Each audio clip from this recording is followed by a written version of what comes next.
आज हमारा जो चैप्टर है वो है क्लास 9th का ग्रेविटेशन। अब आप बोलोगे सर ग्रेविटेशन क्या होता है, हमें को पता ही नहीं है।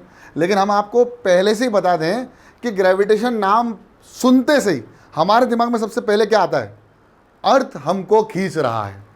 जब भी हमको ग्रेविटेशन नाम से अगर एक स्टिमुलेशन होता है, स्टिमुलेशन समझते हो नहीं, एक चीज़ एक हमारे दिमाग में एक झटका लगता है कि यार ग्रेविटेशन, अरे ग्रेविटेशन मतलब धरती हमको खींच रही है, ग्रेविटेशन का मतलब धरती हमको खींच रही है। लेकिन आज हम बात करेंगे इस पूरे चैप्टर के इंट्रोडक्शन की, जिसमें हम बात कर लेंगे कि ग्रेविटेशन का असल मीनिंग क्या है और क्या ये सिर्फ धरती के ऊपर ही लागू है या धरती के ऊपर पाए जाने वाले सारे के सारे एलिमेंट्स, सारे के सारी थिंग्स, सारे की सारी सेलेस्टियल बॉडी जो धरती के आसपास है, जैसे मून, सन और बाकी अदर प्लैनेट्स और स्टार्स, तो ये सब पर लागू होता है या नहीं होता है, वो बात की बात है। आज शुरू करते हैं। और हमारी सबसे पहली इंपॉर्टेंट बात ये है कि हम जिस खूबसूरत से प्लैनेट में रहते हैं उसका नाम क्या है, अर्थ। अब हम लोग क्या करें, हम लोगों का जो साइंस के साथ जो रिलेशनशिप रहा है ना, वो पूरा ऑब्जर्वेशन के ऊपर डिपेंड किया है। ऑब्जर्वेशन क्या होता है, हम कोई चीज़ को देखते हैं तो हमने क्या क्या देखा। हमने सबसे पहले देखा कि भाई कुछ लोग हवा से नीचे उतर रहे हैं, जिसको हम बोलते हैं स्काई डाइविंग। क्या बोलते हैं, स्काई डाइविंग। अब हमने उनको देखा, भाई ये हवा से प्लेन से उड़ रहे थे और प्लेन से नीचे उतर गए, ठीक है। फिर हमने देखा 2 बच्चियां खेल रही हैं जो रस्सी कूद रही हैं, ठीक है। हमने देखा भाई रस्सी कूदते समय वो ऊपर जाती हैं और फिर नीचे आती हैं, ऊपर जाती हैं और फिर नीचे आती हैं, ऊपर जाती हैं और नीचे आती हैं।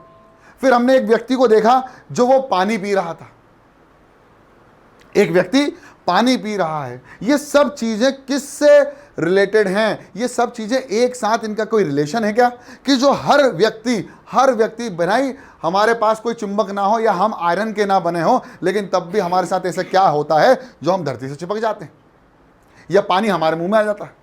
लेकिन हम देखें कि जो स्पेस में बाहर जाते हैं, जो स्पेस के बाहर जाते हैं, उनका पानी इधर उधर तैरता रहता है, हवा में भी तैर रहा है, बताओ। तो ये सब किस चीज को इंडिकेट करते हैं, उसकी बात आज मैं करने वाला हूं विशेष तौर पर। शुरू करें तो सबसे पहले एक व्यक्ति विशेष की बात करना चाहता हूं। वो व्यक्ति विशेष कौन थे, आप सभी को पता, आइजैक न्यूटन। और आइजैक न्यूटन ने एक ऑब्जर्वेशन किया। वो ऑब्जर्वेशन क्या था, वो खूबसूरत ऑब्जर्वेशन था। वो ऐसे आराम कर रहे थे, ये एक कहानी है, तो इसको कहानी के तौर पे ही समझो। एक व्यक्ति यहाँ पर आराम कर रहा है और पेड़ किसके पेड़ के नीचे बैठा हुआ है, एप्पल के पेड़ पे। और हम लोग अगर एप्पल के पेड़ के नीचे आराम कर रहे होते, पहली बात तो आराम कर ही नहीं रहे होते, पहले तो एप्पल तोड़ करके खा पी के बिल्कुल मज़ेदार मौज कर दी भैया। लेकिन भाई साहब ये आराम कर रहे थे और ये अपनी कुछ थीसिस के बारे में डिस्कस कर, अपने आप से कुछ बात कर रहे थे, कुछ चीज़ को रीड कर रहे थे। इतने में क्या होता है कि इतने में इनके पास एक सेब टपक जाता है और इनके सर पर जाके गिर जाता है, लग जाती है। अब इनके दिमाग में बहुत सारे भौकाल मच गए एकदम। हालांकि ये भौकाल पहले से ही मच रहे थे, ध्यान रखना, मैं ये जो कहानी सुना रहा हूं ये सिर्फ एक कहानी है, इसके पीछे की जो स्टोरी है बहुत लंबी है एक्चुअली। वो कहानी ये है कि भैया ये कुछ साइंटिस्ट थे, कुछ केपलर नाम का एक साइंटिस्ट थे, जो कि बाहर के जो सेलेस्टियल बॉडीज हैं उनके बारे में डिस्कस कर रहे थे, उनके बारे में, और प्लेनेटरी मोशन के ऊपर डिस्कवरीज कर रहे थे और प्लेनेटरी मोशन को अंडरस्टैंड करने की कोशिश कर रहे थे। प्लेनेटरी मोशन समझते हो, अर्थ जो सूरज के चारों ओर चक्कर लगाती है वो कैसे लगाती है, वो किस शेप में लगाती है, वो सर्कुलर लगाती है या ऑर्बिटल लगाती है, या फिर हम बोले इलेप्टिकल ऑर्बिट में चक्कर लगाती है, तो वो किस तरह से वो सब बातें चल रही थी। और वहाँ पर एक साइंटिस्ट थे केपलर्स, उनके तीसरे नियम, उनने भी कुछ नियम दिए थे, तो उनके तीसरे नियम से बहुत प्रभावित होकर इनको ये चीज़ समझ में आई कि यार ये जो डिस्कशन चल रहा है, जो मैं पढ़ रहा हूँ, जो मैं सोच रहा हूँ, इससे मेरे को एक चीज़ मिली। उनने कहा भाई साहब ये एप्पल मेरे सर पर ही आके क्यों गिरा, ये उड़ने क्यों नहीं लग गया, ये सारी चीजें, अगर मैं कोई चीज को फेंकता हूं तो नीचे आके क्यों गिरती है, कोई चीज धरती पर आकर ही क्यों चिपकती है, चाहे वो हल्की हो या भारी, ऐसा क्यों होता है। और ये दिमाग भारी होता होता होता होता उनको ये समझ में आता गया और उनने इस चीज के बारे में और रिसर्च करना शुरू कर दी। जब रिसर्च करी तो उनको एक चीज पता चली। वो क्या पता चली, कि gravitational force act between the any two objects, हम धरती की बात नहीं कर रहे हैं, हम पृथ्वी की बात नहीं कर रहे हैं, हम चंद्रमा की बात नहीं कर रहे हैं, हम मून की बात नहीं कर रहे हैं, हम सूरज की बात नहीं कर रहे हैं, हम सन की बात नहीं कर रहे हैं, हम किसी भी दो चीज़ों के बारे में बात कर रहे हैं। चाहे वो एक कार क्यों ना हो, एक कार क्यों ना हो, चाहे तुम क्यों ना हो या मैं क्यों ना हो, या लैपटॉप क्यों ना हो या फिर एक कार क्यों ना हो, ये दो ऐसी चीज़ों के बारे में बात चल रही है जिनके पास कुछ वजन है, मास है। और उन्होंने कहा कि ये जो ग्रेविटेशनल फोर्स है, इसका नाम जो पड़ा वो फोर्स पड़ा कि जब धरती किसी चीज को खींच रही होती है किसी फोर्स से पुल और पुश क्या होता है, फोर्स। तो भाई जब धरती खींच रही है तो कुछ ना कुछ तो फोर्स लगेगा ना, तो उस फोर्स का नाम क्या पड़ा, ग्रेविटेशनल फोर्स। उन्होंने नाम रख दिया ग्रेविटेशनल फोर्स। और ग्रेविटेशनल फोर्स उन्होंने कहा कि भैया धरती और किसी ऑब्जेक्ट के बीच में लगता है, ये किसी भी दो चीज़ों के बीच में लग सकता है जिनके पास क्या होगा, मास। और मैं मास बता चुका हूँ, mass is a fundamental quantity जो किसी एक पर्टिकुलर चीज़ के अंदर इनबिल्ड रहती है। तो उन्होंने कहा मान लीजिए हमारे पास एक ऑब्जेक्ट है ए, एक ऑब्जेक्ट है बी, इन दोनों के बीच में भी हमेशा एक फोर्स लगेगा, और वो फोर्स कैसा होगा, फोर्स ऑफ अट्रैक्शन। कैसा होगा, फोर्स ऑफ अट्रैक्शन। कैसा होगा, ये फोर्स ऑफ अट्रैक्शन होगा, हमेशा रहेगा, ध्यान रखना, हमेशा एक फोर्स से ये दोनों एक दूसरे को खींचेंगी।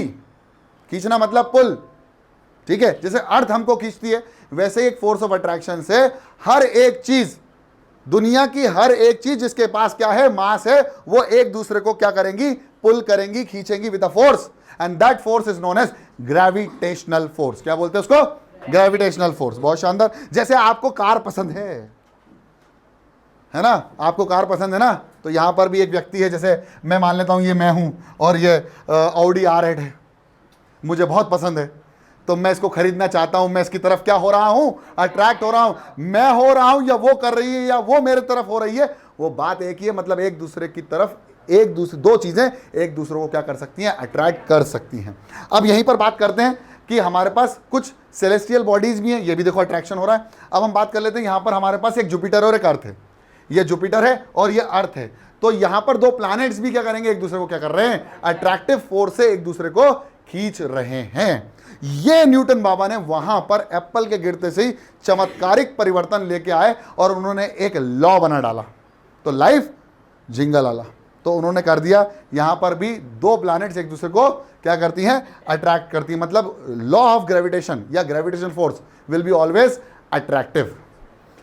लेकिन वहीं हमने कुछ चार्जेस की बात करी थी, क्लास 8 में भी हम लोगों ने चार्जेस की बात करी थी कि इलेक्ट्रिसिटी होती है, इलेक्ट्रॉन्स होते हैं, करंट होता है, तो चार्जेस दो तरह के नेचर शो कर सकता है, एक होगा कौन सा, अट्रैक्टिव, और एक होता है रिपल्सिव। पॉजिटिव पॉजिटिव क्या करते हैं, एक दूसरे को रिपेल करते हैं, पॉजिटिव नेगेटिव क्या करते हैं, एक दूसरे को अट्रैक्ट करते हैं, नेगेटिव नेगेटिव क्या करते हैं, रिपेल करते हैं। वहां पर हमको दोनों प्रकार के फोर्सेस दिख जाते थे, रिपल्शन वाला भी और अट्रैक्टिव वाला भी, लेकिन ग्रेविटेशनल फोर्स कैसा था, ऑलवेज अट्रैक्टिव। ये बात समझ में आ गई तो बहुत अच्छी बात है। अब हम चलते हैं थोड़ा स्पेस में, मैं तुमको लेके चलूंगा, चिंता मत करो, और बहुत शानदार लेवल पे लेके चलता हूं। और मैं बात करता हूं कि यहां पर मैंने आप लोगों के पास दो ऑब्जेक्ट रखी है, मान लीजिए कि एक ऑब्जेक्ट ये है और एक ऑब्जेक्ट ये है, और ये दोनों एक दूसरे को क्या कर रहे हैं, किसी फोर्स से खींच रहे हैं। तो बताया भैया, उन्होंने भी यही बताया कि ऑब्जेक्ट ए है और ये ऑब्जेक्ट बी है, और ये ऑब्जेक्ट कुछ भी हो सकता है, ये ऑब्जेक्ट कैसा भी हो सकता है, कुछ भी हो सकता है, पेन की निब से लेकर पेंट की जिप तक, पेन की निब से लेकर पेंट की जिप तक कुछ भी हो सकता है, चाहे वो धरती ले लो, वसुंधरा ले लो, धरा ले लो, ये सर पर्यायवाची शब्द है सब धरती के, हाँ, तो वो एक ही चीज़ की बात कर रहा हूँ, धरती ले लो या आकाश ले लो, आकाश में बैठा हुआ सूरज ले लो, वो दोनों एक दूसरे को क्या कर रहे हैं, एक फोर्स लगा रहे हैं, और वो कौन सा फोर्स है, अट्रैक्टिव फोर्स, वो फोर्स ऑफ अट्रैक्शन वाला है, और उस फोर्स का नाम क्या पड़ा, ग्रेविटेशनल फोर्स। अब यहां पर उन्होंने कहा कि जब ये ए बी को खींचेगा और बी भी ए को खींचेगा, तो जो फोर्स लगेगा वो किसके ऊपर डिपेंड करता है, ये जो लॉ दिया ना, ये न्यूटन ने ये बहुत इंपॉर्टेंट लॉ दिया, इसको हम बोलते हैं लॉ ऑफ ग्रेविटेशन या यूनिवर्सल लॉ ऑफ ग्रेविटेशन। तो उन्होंने कहा ये जो फोर्स होगा it will be directly proportional, किसके, इन दोनों के मास के प्रोडक्ट, यानी m1 और m2, अगर m1 किसका मास है, ए ऑब्जेक्ट का, और m2 मास किसका है, बी ऑब्जेक्ट का, तो ये फोर्स जो होगा वो दोनों के मास के प्रोडक्ट के प्रोपोर्शनल होगा। प्रोपोर्शनल का मतलब समझो, जैसे मैंने स्पीड बढ़ाई, तो डिस्टेंस बढ़ा, भाई स्पीड बढ़ेगा तो मैं ज़्यादा दूर तक चले जाऊंगा ना। अगर स्पीड कम करी, चलो ठीक है एक काम करते हैं, अगर मैंने टाइम इंक्रीज किया तो मेरा डिस्टेंस बढ़ेगा। भाई मैं 2 घंटे की जगह 3 घंटे ट्रैवल कर रहा हूँ सेम स्पीड से, तो मेरा डिस्टेंस भी बढ़ जाएगा। मतलब 2 फिजिकल क्वांटिटीज हैं, एक के बढ़ाने पर दूसरी भी बढ़ रही है, एक के घटाने पर दूसरी भी। इसको हम बोलते हैं डायरेक्टली प्रोपोर्शनल। क्या बोलते हैं? Directly proportional. क्या बोलते हैं? Directly proportional. और अगर एक क्वांटिटी दूसरी क्वांटिटी को बढ़ाने पर दूसरी क्वांटिटी क्या हो रही है? कम हो रही है, तो उसको हम क्या बोलते हैं? इनवर्सली प्रोपोर्शनल या इनडायरेक्ट वेरिएशन। इनवर्सली प्रोपोर्शनल या इनडायरेक्ट। तो उनने कहा भाई साहब ये जो फोर्स होगा ये बढ़ेगा कब? जब इन दोनों फिजिकल क्वांटिटीज का या दोनों ऑब्जेक्ट का क्या होगा? मास इंक्रीज होगा। अगर मास ज्यादा तो फोर्स ज्यादा, अगर एक का भी मास ज्यादा तो दोनों के ऊपर जो लगने वाला अट्रैक्टिव फोर्स है वो कैसा होगा? ज्यादा हो जाएगा। अगर दोनों का मास बढ़ेगा तो भी फोर्स ज्यादा होगा, यानी दोनों के प्रोडक्ट के मास के प्रोडक्ट के डायरेक्टली प्रोपोर्शनल है। मतलब फोर्स बढ़ेगा कब? जब मास बढ़ेगा दोनों का, एक का भी बढ़ेगा तो भी फोर्स बढ़ेगा। अब उनने कहा भाई जैसे जैसे आपने सुना होगा जब बच्चे लॉकडाउन में थे तो बहुत सारे बच्चे जो थे वो क्लासेस अटेंड तो कर रहे थे लेकिन अपने टीचर से काफ़ी दूर थे, कुछ 4 किलोमीटर, कुछ 10 किलोमीटर, कुछ 20 किलोमीटर। आज मेरे पास जितने ही बच्चे ऑनलाइन वाले वो 200 300 किलोमीटर कोलकाता से पढ़ रहा है, जम्मू से पढ़ रहा है, दुबई से भी एक बच्चा पढ़ता है। तो यहाँ पर तो डिस्टेंस बहुत ज़्यादा हो गया, तो लेकिन पढ़ाई तो वैसी हो रही क्योंकि हम वर्चुअल लेवल पे आ गए हैं। यूट्यूब पे भी बच्चे पढ़ रहे हैं, अब कौन कहाँ देख रहा है हमें क्या पता। लेकिन अभी यहाँ पर उन्होंने कहा कि अगर ये 2 मास हैं और ये 2 मास एक दूसरे को क्या लगा रहे हैं? एक फोर्स ऑफ अट्रैक्शन लगा रहे हैं। उस ग्रेविटेशनल उस फोर्स का नाम क्या पड़ा? Gravitational force. It will be always attractive. अब ये फोर्स जो है वो मास के तो प्रोपोर्शनल हो गया, लेकिन जैसे जैसे जैसे जैसे डिस्टेंस बढ़ेगा, जैसे जैसे डिस्टेंस बढ़ेगा ये फोर्स घटता चला जाएगा। डिस्टेंस कम हुआ, फोर्स बढ़ जाएगा, तो ये कैसा हो जाएगा? Inversely proportional. लेकिन उन्होंने, अब देखो मैं जो बताने जा रहा हूं ना ये अगले लेक्चर में और समझ में आएगा। बोले अब सर क्यों अगले लेक्चर में क्यों समझ में आएगा? क्योंकि इन्होंने बोला कि फोर्स, किसने बोला था? ये न्यूटन बाबा ने बोला कि force will be directly proportional to the product of their masses. The force will be directly proportional to the product of their masses and inversely proportional to the square of the distance between the two objects. अब ये जो आया कैसे कि force जो होगा वो inversely proportional होगा डिस्टेंस के स्क्वायर के। ये डिस्टेंस के प्रोपोर्शनल क्यों नहीं है, स्क्वायर के क्यों है? इसका रीजन उनको बाद में मिला जब उनने केपलर्स का जो नियम पढ़ा था, third law of Kepler's. Kepler का तीसरा नियम पढ़ने के बाद उनको प्रेरित हुए और इस लॉ को समझा दिया कि फोर्स क्यों डायरेक्टली प्रोपोर्शनल, इनवर्सली प्रोपोर्शनल होगा स्क्वायर के। हम ये भी तो बोल सकते थे कि force will be inversely proportional to the distance, but वो डिस्टेंस का स्क्वायर के क्यों इनवर्सली प्रोपोर्शनल होगा, ये समझाया उनने किसके माध्यम से? केपलर के तीसरा नियम। अब ये केपलर के तीसरा नियम क्या है, पहला नियम क्या है, दूसरा नियम क्या है, ये हम बाद में पढ़ेंगे। अभी सिर्फ इसको समझने के लिए ना पढ़ के हम इसको रिमेंबरेंस के लिए पढ़ लो। क्या पढ़ा हमने? कि भैया force will be directly proportional to the product of their masses, मतलब दोनों मासेस का प्रोडक्ट कर लो और उसके डायरेक्टली प्रोपोर्शनल होगा। प्रोपोर्शनैलिटी का साइन मतलब क्या होगा? ये वैल्यू बढ़ेगी तो ये दोनों वैल्यू बढ़ेंगी, और ये वैल्यू बढ़ रही है तो इसकी वैल्यू स्क्वायर से कम होगी। Square inversely proportional to the square of the distance between the two objects. मतलब अगर डिस्टेंस मैंने 4 किया है, अगर डिस्टेंस मैंने 4 किया है तो फोर्स कुछ होगा, लेकिन अगर मैंने डिस्टेंस को 8 कर दिया तो इसके स्क्वायर, मतलब 4 का स्क्वायर कितना हो गया? 4 का स्क्वायर। और अब जो कम होगा फोर्स वो कितना हो जाएगा? 8 8 64 टाइम्स। मतलब यहां पर अगर हम देखें तो 8 8 कितना हो जाएगा? 64 स्क्वायर के प्रोपोर्शनल, इनवर्सली प्रोपोर्शनल। अब जब इनने ये 2 कंडीशन बता दी, मैं फिर से बता देता हूं। पहली कंडीशन भैया कि एक ऑब्जेक्ट था जिसका नाम क्या था? ए, एक ऑब्जेक्ट था जिसका नाम क्या था? बी।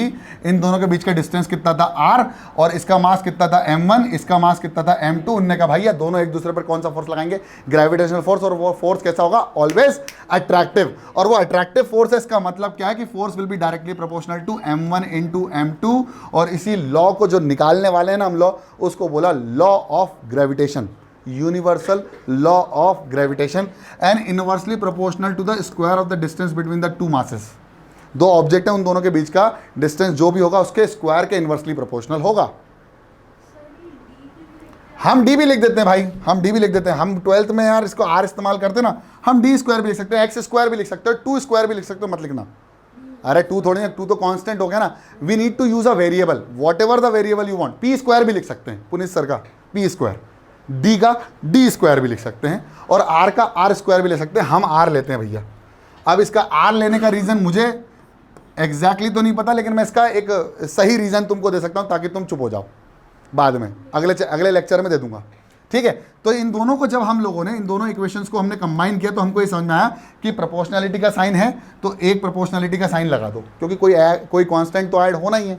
ये दोनों तरफ फोर्स है तो एक फोर्स लगा दो, ये हो जाएगा m1 m2 upon R square या डी स्क्वायर, जो तुम्हारा मन करे वो कर लो। डी स्क्वायर मान लो या आर स्क्वायर मान लो, फर्क नहीं पड़ता है।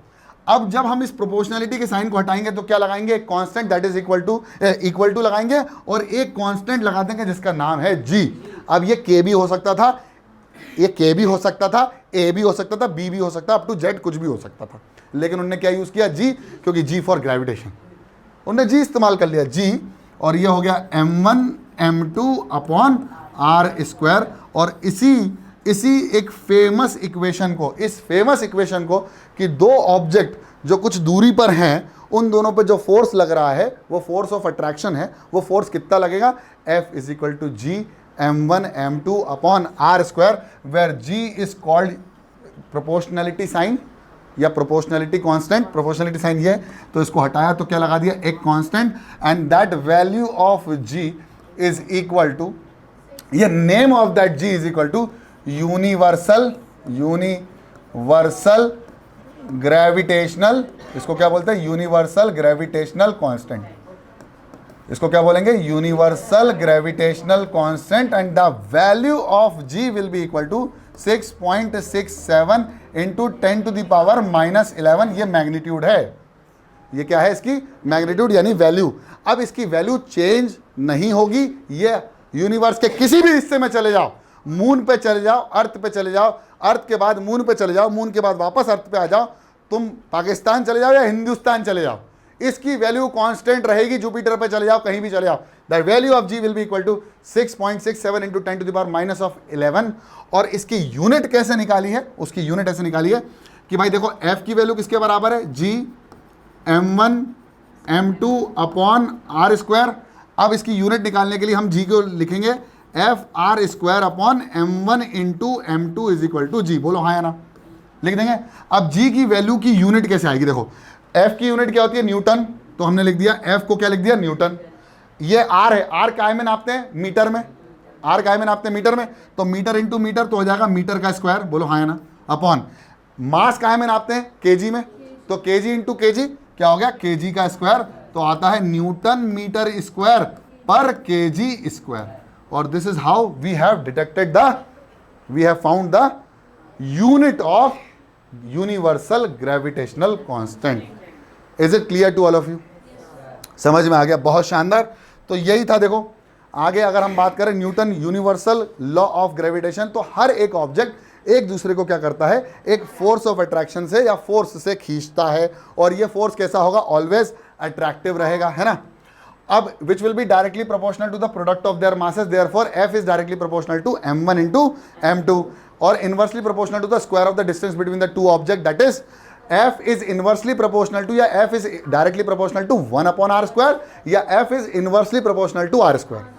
आप दोनों में से कुछ भी बोल सकते हो। आप क्या बोल सकते हो, जैसे आपने बोला कि सर हमें तो डायरेक्टली बोलना है, हम इनवर्सली नहीं बोलेंगे, तो आप बोल सकते हो f is directly proportional to 1 upon R square, ये भी करेक्ट होगा। और f is inversely proportional to R square, inverse का मतलब हो गया 1 अपॉन, तो inversely proportional to R square और directly proportional to 1 upon R square, आपका जो मन करे आप उसको बोल डालो। अब यहां पर एक चीज थी, बिटवीन देयर सेंटर्स, तो सेंटर की बात अगर देखी जाए तो उनने ये समझा था कि जैसे फॉर एग्जांपल हमारी अर्थ है, अब हमारी अर्थ और सरफेस के बीच का डिस्टेंस कितना हो गया, 0, तब भी हम पे फोर्स लग रहा है। तो ऐसा माना जाता है कि किसी भी बड़े ऑब्जेक्ट का जो पूरा मास है उसको पॉइंट मास मान लो, क्या मान लो, पॉइंट मास, और वो कहां पर होगा, उसके सेंटर पे। कोई भी ऑब्जेक्ट है उसके सेंटर ऑफ मास पर वो पूरा मास एकत्रित होगा, जैसे हमारी अर्थ का मास कहां पर है, पूरा सेंटर पर। तो ऐसे ही उनने सेंटर का डिस्टेंस निकाला था, और अर्थ का सेंटर का डिस्टेंस सरफेस से कितना है आपको बता चुका हूं मैं, कितना होता है जरा बताओ, वो होता है 6400 किलोमीटर। यानी यही होता है रेडियस ऑफ अर्थ। इसी को हम बोलते हैं रेडियस ऑफ अर्थ। ये नियरली होती है, हर जगह वैरी करती है। अब तुम एक काम करो, हिमालय पे चले जाओ, तो वहाँ 800 कुछ इतने मीटर तो और ऊंचा ही है हिमालय। अब हिमालय की चोटी से अगर अर्थ का रेडियस निकालोगे तो 8 किलोमीटर ज़्यादा आएगा। तो हम इसको यूनिफॉर्मली एक average value of radius of earth मानते हैं, ठीक है ना। तो इसमें वैसे मत बोलो सर हम हाइट पे चले जाएंगे तो रेडियस का क्या होगा, है ना। हाँ, ये पूछते हैं तुम लोग, ठीक है। अब इसके बाद जो मैथमेटिकल इक्वेशन थी वहाँ पर हमारे पास दो ऑब्जेक्ट्स हैं, एक m है और दूसरा स्मॉल m है। इन दोनों के बीच का डिस्टेंस कितना है, d। अब आपने बोला ना सर d क्यों नहीं लेते हैं, यहाँ पे ले लिया, ले हम r भी ले सकते हैं और d भी ले सकते हैं, x भी ले सकते हैं, जो तुम्हारा मन करे, ठीक है। और ये देखो इन दोनों के बीच का जो डिस्टेंस है ना वो इनके सेंटर से लिया गया है, और ये दोनों एक दूसरे पर फोर्स लगाएंगे। ये भी उस पर फोर्स लगाएगा इक्वल, और ये भी उस पर फोर्स लगाएगा। इसका मतलब यहाँ पर इक्वल एंड अपोजिट फोर्सेस लग रहे हैं। यानी ये किससे मिलता जुलता है, ये मिलता जुलता है, ये किससे मिलता जुलता है, ये थर्ड लॉ ऑफ मोशन से, ये न्यूटन के तीसरे नियम से। मतलब न्यूटन ने केपलर के तीसरे नियम को उठाया है और अपने तीसरे नियम से मिलाकर कुछ एक झोल करा, जिससे क्या मिला हमको, यूनिवर्सल लॉ ऑफ ग्रेविटेशन। मजा आ जाएगा, और मजा आ भी गया। देखो दोनों के बीच का डिस्टेंस कितना है, d। तो अब इन दोनों के बीच के डिस्टेंस की बात करें तो f will be directly proportional to m into small m। अब capital M into small m and f is directly proportional to m into small m। ये हो गई इक्वेशन नंबर 1। और इक्वेशन नंबर 2 क्या है, अब यहाँ पर देखो एक आदमी है जो ऊपर जा रहा है और नीचे आ रहा है, ऊपर जा रहा है और नीचे आ रहा है। क्यों, क्योंकि अर्थ बुला रही है, अर्थ कुछ खींच रही है। अर्थ किससे खींच रही है, किसी फोर्स से। तो जो स्मॉल m जो है वो किसका मास मान लिया हमने, आदमी का, और जो कैपिटल M है वो किसका मास है, अर्थ का। बहुत बढ़िया। तो f will be inversely proportional to the square of the distance between the two objects, that is 1/d square. f is proportional to 1/d square and say it is second equation. तो मैंने जब second equation मिलाई तो मुझे क्या मिला, यहाँ पर दो इक्वेशन मिल गई। अब दोनों इक्वेशन को मैं क्या कर दूंगा, कंबाइन कर दूंगा। When combining these two equations we will get, what will get, m/d square, capital M into small m/d square. और यहाँ से हमको मिल जाएगा एक इक्वेशन दूसरी इक्वेशन से, एक और नई equation. When we remove the proportionality sign we will be adding an equal to sign and a constant called proportionality constant called universal gravitational constant। बहुत शानदार, समझ में आ गया कि नहीं आ गया, जल्दी बताओ। बहुत बढ़िया। तो f will be equal to g/m/d square या r स्क्वायर। अभी यहाँ d स्क्वायर चल रहा था तो d स्क्वायर के साथ ही खेलेंगे पुनीत सर, ठीक है ना, चिंता मत करो, है ना। where g is called universal gravitational constant, where g is called universal gravitational constant, ठीक है। तो ये इस पर्टिकुलर लॉ को, इस पूरी इक्वेशन को क्या बोला, लॉ ऑफ ग्रेविटेशन। इस पूरी इक्वेशन को क्या बोला, लॉ ऑफ ग्रेविटेशन। मतलब कोई भी चीज एक दूसरे को जब खींच रही है तो किसी फोर्स से खींच रही है। वो किसने बताया, न्यूटन बाबा ने बताया। धन्य हो कि हमको ये पता चल गया कि हम अर्थ से क्यों चिपके हुए हैं, ठीक है। यूनिवर्स के अंदर हर ऑब्जेक्ट एक दूसरे को खींच रहा है। अब आप बोलोगे सर ये दो मोबाइल फ़ोन रखे हुए हैं या दो ऑब्जेक्ट रखे हुए हैं, ये दोनों एक दूसरे को खींच रहे हैं तो पास क्यों नहीं आ रहे? क्योंकि ये जो फोर्स है ना, ये फोर्स बहुत कम लगता है और मास के प्रोपोर्शनल होता है। आपने देखा अर्थ का मास कितना सारा है, अर्थ का मास कितना है, 6 × 10⁻24 kg। लिख लो भैया, अर्थ का मास कितना है, 6 × 10⁻24 kg है भाई। मतलब 6 में 24 जीरो ऐड कर दो, उतना kg मास है। अब ये झटांग भर के जरा से है, 2 किलो भी नहीं है इनका ढंग से, है ना। नपती करने जाओगे तो 250 ग्राम ही निकलेगा मिठाई की दुकान पे, है कि नहीं। तो ठीक है। तो भाई इतना मास होने के बाद हमको फोर्स महसूस हो रहा है। अब इतने से मास में हमारा फोर्स की वैल्यू और कम होगी। अब दो ऑब्जेक्ट ऑलरेडी धरती पर रखें जहां पर फ्रिक्शनल फोर्स भी लग रहा है, तो फ्रिक्शनल फोर्स ऑलरेडी बहुत सारा हो जाएगा उसके रिस्पेक्ट में। तो वो दोनों एक दूसरे के पास कभी आएंगी नहीं, लेकिन लगाएंगी जरूर, फोर्स लगाएंगी लेकिन पास नहीं आ पाएंगी because of some reasons. Friction भी हो सकता है, एयर फ्रिक्शन भी हो सकता है, एयर रेजिस्टेंस भी हो सकता है, उनका मास कम है, ये भी एक रीजन हो सकता है। तो जब अब यहां पर क्या है, हमें जी की वैल्यू कैलकुलेट करनी पड़ी। तो जी की वैल्यू हमने कैसे कैलकुलेट करी, जब हमने m और m को 1 पुट कर दिया तो f बराबर g आ गया। देखो ध्यान से, और दोनों को किसके बीच में, दोनों के बीच का डिस्टेंस कितना ले लिया हमने, d की वैल्यू भी 1 ले ली। मतलब 2 यूनिट मास, जिसका एक मास कितना है 1 किलो, दूसरे का भी मास कितना है 1 किलो, दोनों को कितने मीटर पर रख दिया, 1 मीटर पर। तो जो फोर्स महसूस हुआ था वो किसके बराबर था, जी के बराबर। अब सोचो जी की वैल्यू कितनी है, जरा सोच के देखना। अब देखो ये तुम्हें समझ में आ जाएगा कि ये फोर्स कितना कम है। अगर तुम थोड़ा बहुत भी अगर जानकारी तुम्हें इकट्ठी हो गई कि मान लो ये 1 × 1/1 का स्क्वायर और ये जी, तो F की वैल्यू किसके बराबर हो गई, जी की। मतलब वो फोर्स किसकी वैल्यू हो गई, जी की। तो फोर्स की वैल्यू किसके बराबर आ जाएगी, 6.67 × 10⁻⁻11, और ये न्यूटन आएगा। जी की वैल्यू होती है न्यूटन मीटर स्क्वायर पर केजी स्क्वायर। ये फोर्स तो न्यूटन में आएगा ना। अब ये फोर्स अगर न्यूटन में आ गया तो सोच 6.67 में नीचे कितने जीरो लगेंगे, 11 जीरो। तो इसकी वैल्यू किसके बराबर हो जाएगी, नियरली इक्वल टू 0। मतलब लग ही नहीं रहा है, 1 किलो के ऊपर भी फोर्स इतना कम लग रहा है जिसकी वजह से हमको वो एक्चुअली में दिखता नहीं है कि वो पास आ रहा है, लेकिन लगता है। और इसी प्लैनेटरी मोशन से, केपलर के प्लैनेटरी मोशन से ही उन्होंने ये चीज़ समझाई कि भैया सिर्फ प्लैनेट्स के बीच में नहीं, सिर्फ ऑब्जेक्ट के बीच में नहीं, या अर्थ और ऑब्जेक्ट के बीच में नहीं, प्लैनेट नहीं, पूरी दुनिया के किसी भी कोने में चले जाओ, कोई से भी 2 ऑब्जेक्ट पकड़ लो जिनका मास कुछ है, उन पर क्या लगेगा, ग्रेविटेशनल फोर्स लगेगा। और यहाँ पर जब हम वैल्यू पुट करेंगे तो यहाँ पर 1/1 की वैल्यू, तो F बराबर किसके हो जाएगा, जी के बराबर हो जाएगा। अपन ने यहाँ पे मतलब बड़ा एम और छोटा एम दिया है, तो छोटे एम की मतलब भले मान लो 50 किलो 40 किलो, लेकिन अर्थ का मास लेंगे तो फिर तो वैल्यू आ जाएगी ना, कुछ ना कुछ तो वैल्यू आ जाएगी ना। तो उसको कैलकुलेट करने के लिए 9.8 न्यूटन आता है वो फोर्स, वो तुमको पता भी है।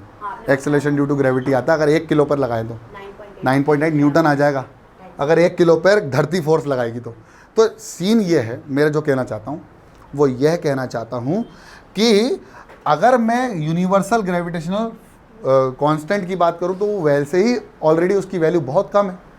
अब वो 1 किलो के आपने देख लिया कि अगर थोड़ा पास भी रख दिया, इतने पास भी रख दिया, तो भी फोर्स इतना सारा नहीं होगा कि वो एक दूसरे से चिपक जाए। और एक बात ध्यान रखना, 11th क्लास में 4 से 5 डिफरेंट टाइप्स ऑफ फोर्स होते हैं, इलेक्ट्रोस्टैटिक्स, न्यूक्लियर, मैग्नेटिक, इलेक्ट्रोस्टैटिक्स के साथ मैग्नेटिक, और फिर आता है ग्रेविटेशन। और सबसे कमज़ोर होता है ग्रेविटेशन, सबसे वीकेस्ट फोर्स होता है, और सबसे स्ट्रॉन्गेस्ट फोर्स होता है न्यूक्लियर। न्यूक्लियर फोर्स मतलब न्यूक्लियस जो इलेक्ट्रॉन को जिस फोर्स से अटैच करे हुए है। इसलिए न्यूक्लियर बम बनाने के बाद कितना एनर्जी आता है वो तुमको इसलिए समझ में आ जाएगा। न्यूक्लियर फोर्स सबसे स्ट्रॉन्गेस्ट होता है, तो उस फोर्स को तोड़ने के लिए, उस अट्रैक्शन को तोड़ने के लिए हमें ज़्यादा एनर्जी लगती है। तो ये बात अलग है, बहुत कॉन्टेक्स्ट से बाहर नहीं गई है, लेकिन ये समझ लो कि जो ग्रेविटेशनल फोर्स है उसकी वैल्यू, उसका मैग्नीट्यूड ऑलरेडी बहुत कम होता है। इतना क्लियर हो गया, बोलो हाँ या ना। सो यूनिवर्सल कांस्टेंट या यूनिवर्सल कांस्टेंट ऑफ ग्रेविटेशन या universal gravitational constant is the force attraction between 2 unit masses. 2 unit masses मतलब 1 किलो के 2 मास लिए, जिनको कितने मीटर पे रखा, 1 मीटर पर। तो F की वैल्यू किसके बराबर हो जाएगी, जी की, जिसकी वैल्यू बहुत कम आएगी, जिसको कैलकुलेट थोड़ा सा बहुत मुश्किल से कर पाएंगे हम। समझ में आ गया कि नहीं आ गया, बोलो हाँ या ना। तो इतनी क्लियर हो गई बात, दिमाग में छप गया, कॉपी में छापोगे, बिना देखे छापना है। छापो जल्दी जल्दी, फटाफट फटा पोस्टर, निकला हीरो।